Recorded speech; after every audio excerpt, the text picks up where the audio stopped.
মাওলা হাজি তোমার রহিম নামটি তাকিতে গো তাকিতে আমি পাপি ডুইবা যাইতাম নি। মোবাইলের মধ্যে কত মেসেজ দেয় কেউ যেন না দেখে লক লাগায়। আইরে গোপনে গোপনে কত গুনাহ করছি,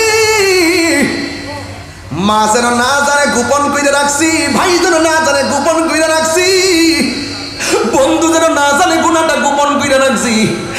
আপনারা জবান করে কোন আমার রব জানে কি জানে না? এই আওয়াজে মানি না জোরে কোন জানে কি জানে না?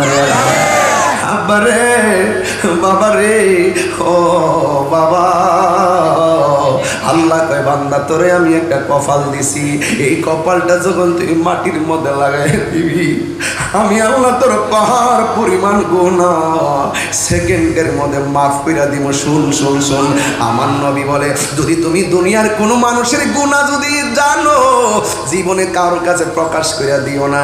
আমরা দেশের মধ্যে একটা অন্যায় দেখলে ফেসবুকে ছড়াছড়ি করে, না না না না, খুব দ্রুত এটারে গোপন রাখবেন। আরেক ভাই গুনাহ করছে গোপন রাখবেন, আরেক ভাই বন্ধুর গুনাহ জান্না ফেলছেন গোপন রাখবেন। আমার নবী ডাক দিয়া কয় ও পৃথিবীর মানুষ, দুনিয়ার জমিনে কেউ যদি কারো গুনাহ গোপন রাখে হাসরের ময়দানে আমার আল্লাহ তার গুনাহগুলি ক্ষমা গোপন রাখবে।